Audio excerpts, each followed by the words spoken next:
I remember that at the time my squad was full in perimeter security, so my job as a squad leader was to walk out and down the line to make sure everybody was okay and that we were still, that there was integrity, security integrity, that we still had our men where they were supposed to be. But I couldn't do that, even though the whole area that I was supposed to walk must have been about maybe 50 or 60 meters, because as soon as I would start walking, to look for my men, I would get stopped by someone saying, look, I need help, these people just got shot, people asking for a field dressing. It was like this place, that had been a normal street, was full of wounded and dead people. And then we got attacked again, and we returned fire, and then there was another ceasefire, and then we were relieved by the Quick Reaction Force platoon. And we left, and by the time we left, there were 2 soldiers that had been injured, like they took shots to the legs, and then 7 civilians were dead, and still undetermined number of civilians were wounded. When the platoon that relieved us searched the area, they found absolutely nothing. They didn't even find the empty cases of the bullets. They didn't find any blood. They found absolutely nothing. This is just an example of how you don't really have to be told to go out there and kill civilians. You don't get told to, kill children, to kill unarmed people. By the way that we're doing things, by the way that we carry ourselves over there with complete disregard for the lives of not only civilians but also American troops, we're creating a situation that is just unforgivable, and that it's just an absolute crime to be a part of that. It's really hard though when you're in that type of situation, when you're being attacked constantly, and just about any piece of garbage on the road could be an improvised explosive device, or you get killed by a mortar on your way to the bathroom to take a shower, or you can get ambushed, or if you hear an explosion, you just wonder, who that I know just got killed, or where do we have to go to respond to this attack?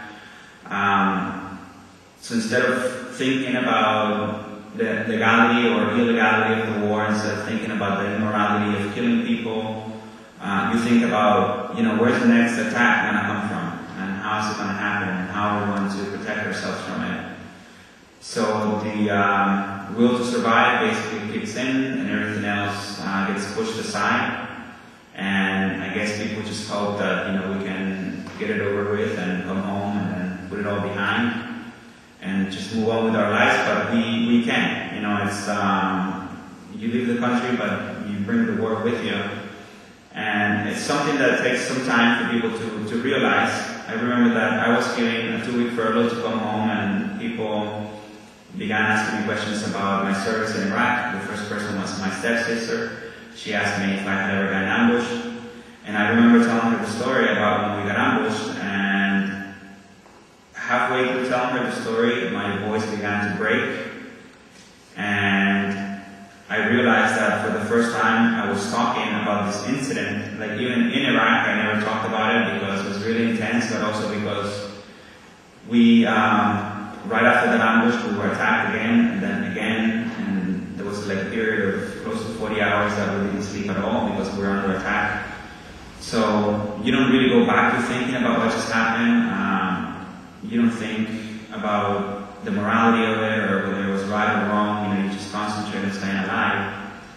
But when you come home and you're not under a constant attack, and when you're not facing the possibility of getting killed on your way to take a shower, you, for the first time, have the ability to go back to those questions, to go back to the questioning around the politics or the legal justification of the war. And now you have to add your own personal experience and the killing that you saw, and the death and the destruction and the torture. And for me personally, it became a question of whether I would answer to my conscience or I would answer to my military leaders. And I realized that I had to choose. I couldn't do both at the same time. My conscience was telling me that I could not go back and in good conscience continue doing what we were being told to do. But it was a decision that was very hard to make because, again, I was afraid of what the military would do to me. I was afraid of being rejected by my peers. I was afraid of being called a traitor. I was afraid of being killed by the military because the death penalty is still there for the desertion on the time of war. So when I was supposed to get back on the plane to go back to Iraq, I simply didn't get back on the plane. I overslept that day, and I said to myself, I'll go back the next day. And then when the next day came, I didn't get on the plane, and I said, I'll just go back tomorrow. And then when tomorrow came, I said, I'll go back the next day. Because I simply didn't have the moral strength to say, this is the right thing to do. I had intellectual clarity that it was the right thing to do. I knew I had to stay back and speak out. But the fear was too overwhelming, so I just simply one day realized that I wasn't going back and I had to start speaking out. So I began to speak out. I began first clandestinely to speak with media, and then I began to put together a conscience objector claim and to prepare for a court-martial.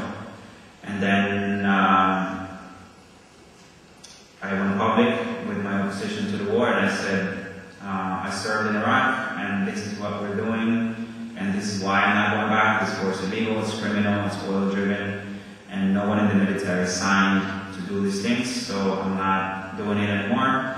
And then following that, I surrendered to the nearest military base. It's an Army Air Force base in Massachusetts. And at that point, the case gathered a lot of attention because I was the first combat veteran to speak out against the war publicly and to publicly refuse to go back to it. So it became a question, a PR question for the military. What are you going to do with this guy, from within your own ranks? Are you going to let him out as a CO, or are you going to put him in jail? So they responded politically, and they denied me a defense. All my claims of torture and war crimes and things like that could not be corroborated because they wouldn't allow witnesses to testify. Key pieces of evidence were kept from reaching the jury. And after 3 days of court-martial, the jury deliberated for 20 minutes before giving me the maximum sentence given by a special court-martial, which was a year in jail, demotion from staff sergeant to private, and a lifetime of discharge, with forfeiture of my pay. So I was immediately adopted by Amnesty International as a prisoner of conscience. And so when I went to jail, I had a lot of support. People from every continent on earth and from all over the United States were writing me, telling me, you did the right thing, and we stand behind you. So I didn't really feel alone. And given my experience in Iraq and the time that I was underground, there was so much fear, I must confess that I had a wonderful time in jail. I Santa Monica, the food was great, and I got a lot of time to read and to write, and I got out pretty buff because there was a gym. And it's true, you do get to work out a lot. I don't know if you got to work out a lot, but I got to work out a lot. And then in February of 2005, I got out. I met with Tim Goodrich, who came to Florida, or who went to Florida, and a month after that, I met Michael at Fayetteville. We had a march. We were protesting the second anniversary of the war, and that's when we held our first national meeting. And we've been at it ever since. We've grown from 7 people to over 1,500. We have 50 chapters. We have 2 GI coffee houses, and we have people serving in Iraq and Afghanistan. And we're not waiting a year. We're not waiting 100 days.